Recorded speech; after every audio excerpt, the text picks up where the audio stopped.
Bonjour à tous et bienvenue sur Dojo System.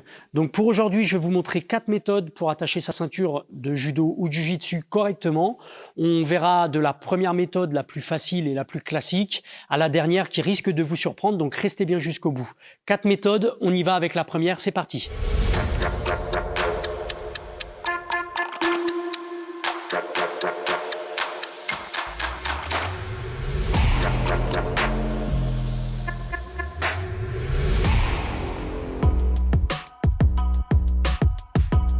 Ok, donc cette première méthode, vous allez pouvoir la mettre en place soit avec une ceinture comme ici rigide ou une ceinture souple.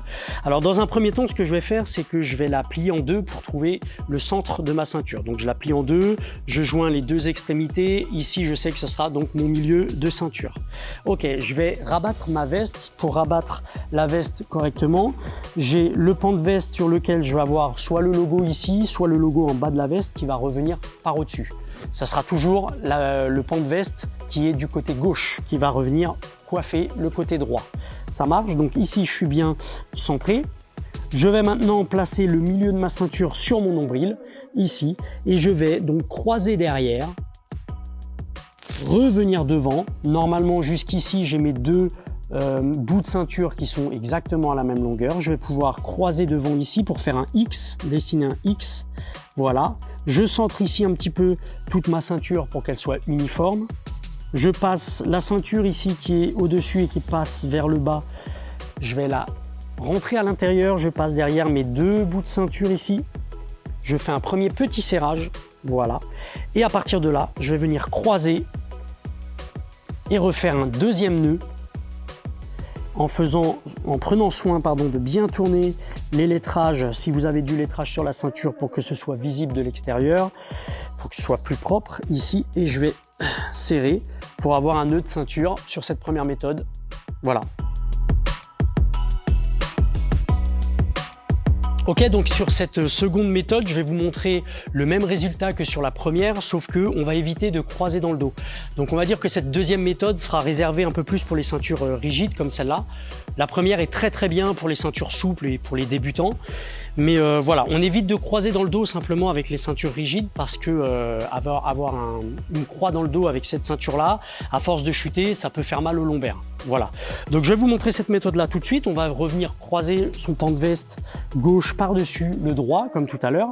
Et là, je vais récupérer mon bout de ceinture où j'ai mon lettrage qui doit être apparent.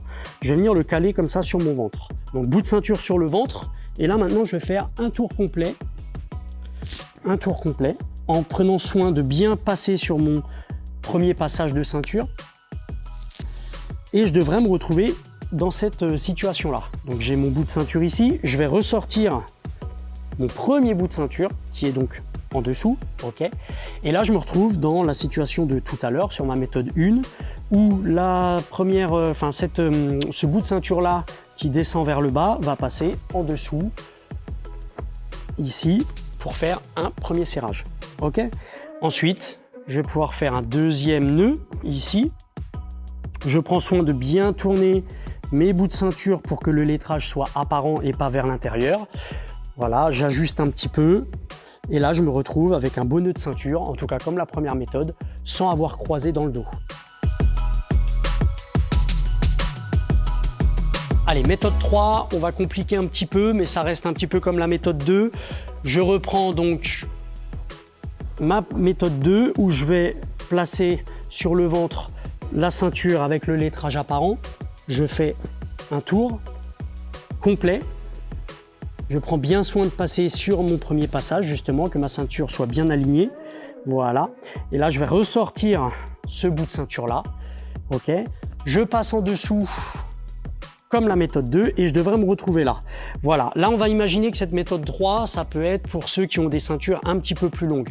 Donc moi j'ai une ceinture assez courte, mais je vais pouvoir vous le montrer quand même. Donc pour les ceintures un peu plus longues, ce que je vais faire, c'est que ce bout-là de ceinture, je vais le passer entre les deux, vous avez vu, entre les deux passages que j'ai fait tout à l'heure, je vais le passer ici, en laissant un petit espace, un petit creux à ce niveau-là. Maintenant, je vais m'occuper de l'autre bout de ceinture qui va recoiffer par-dessus ici et passer à l'intérieur de l'espace, dans l'espace que j'ai créé tout à l'heure ici avec le premier passage. Ça marche? Et là, je vais serrer des deux côtés. Et là, normalement, mon lettrage doit être apparent. Alors là, bien sûr, j'ai une ceinture un peu courte, mais si vous avez une ceinture un petit peu plus longue, ça fait le taf. On arrive avec un joli nœud de ceinture.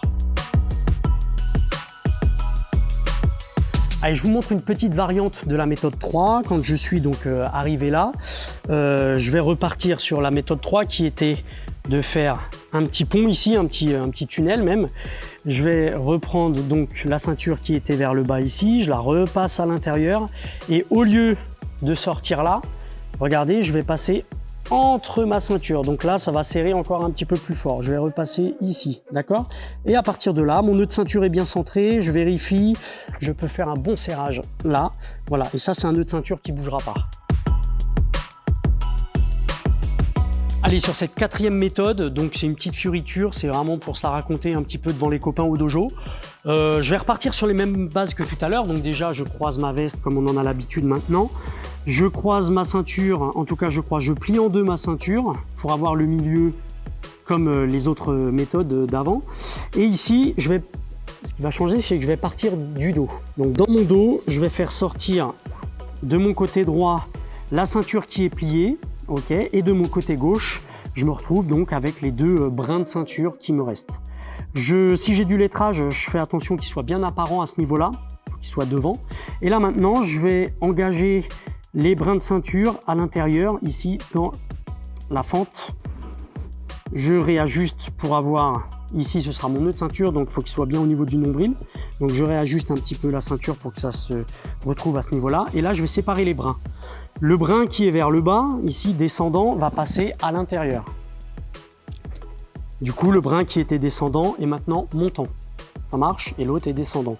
Je vais faire un premier serrage. Alors, je réajuste un peu la veste. Je fais un premier serrage, et là, je vais finaliser simplement mon nœud de ceinture avec un nœud classique, comme on a vu depuis tout à l'heure, en prenant soin de tourner justement les bouts de ma ceinture s'il y a du lettrage apparent pour que ce soit un petit peu plus propre. Et voilà, là on se retrouve avec le même style de nœud de ceinture, c'est juste l'amenée qui a été différente et un peu plus complexifiée.